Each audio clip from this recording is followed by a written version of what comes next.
ঝড় বৃষ্টি হলেই আতঙ্কে থাকেন ঝালকাঠির মহাসড়ক ব্যবহারকারীরা। সড়কের দুধারে বছরের পর বছর ধরে অযত্নে পড়ে থাকা পুরনো গাছ এখন যেন মরণ ফাঁদে পরিণত হয়েছে। ডালপালা ভেঙে পড়ে ঘটছে দুর্ঘটনা, প্রাণহানি, বন্ধ থাকছে যান চলাচলও। ঝালকাঠি প্রতিনিধি মোহাম্মদ মাসুম খানের পাঠানো তথ্যচিত্রে বিস্তারিত ডেস্ক রিপোর্টে। ঝালকাঠির মহাসড়কগুলোর দুধারে সারি সারি বিভিন্ন প্রজাতির পুরনো গাছ। অধিকাংশ গাছ বয়সের ভারে জরাজীর্ণ। অনেক গাছের ডালপালা নুয়ে পড়েছে সড়কের ওপর। কোথাও বিদ্যুতের খুঁটি ও সংযোগ তার চলে গেছে গাছের ডালের ভেতর দিয়ে। দীর্ঘদিন ধরে ছাঁটাই না করায় এসব গাছ এখন মরণ ফাঁদে পরিণত হয়েছে। সামান্য ঝড় বৃষ্টি হলেই ডালপালা ভেঙে পড়ে বন্ধ হয়ে যায় যান চলাচল। কখনো উপড়ে পড়ে গাছ, ঘটে প্রাণহানি। গত ৩ বছরে ঝড় বৃষ্টিতে গাছ ও ডালপালা ভেঙে পড়ে অন্তত 10টিরও বেশি দুর্ঘটনা ঘটেছে বলে জানান স্থানীয়রা। যে গাছগুলো রাস্তার মধ্যে ঝুঁকে পড়ছে, এই ক্ষেত্রে দেখা যায় কিছু কিছু ক্ষেত্রে গাড়ি ব্রেক করা লাগে 100%, দুইটা গাড়ি ওভারটেক করতে পারে না।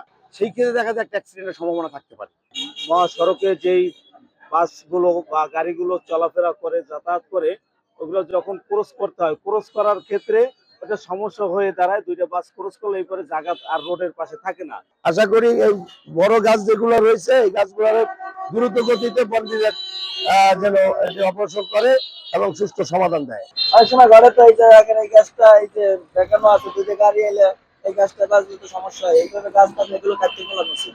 রোডগুলোর গাছগুলো যেন তারা একটু দেখে যে এই গাছগুলো বিপদ আছে, গাছগুলো যেন কেটে যায়, এগুলো কাজ দেওয়া উচিত। দুই পাশের গাছের চাপে থাকলে আমাদের সমস্যা হয়, দুইটা গাড়ি ক্রস করতে খুবই সমস্যা হয়। বিভিন্ন রকমের গাছ রাস্তার সাইডে হেলে ঝুলে রয়েছে, এই কারণে আমাদের গাড়ি চালাতে সমস্যা হয়।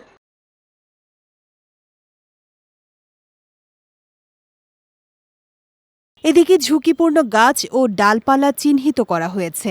আসন্ন ঝড় বর্ষা মৌসুমকে সামনে রেখে দ্রুত ছাঁটাই কার্যক্রম শুরু হবে বলে জানিয়েছেন সড়ক ও জনপথ বিভাগের এই কর্মকর্তা।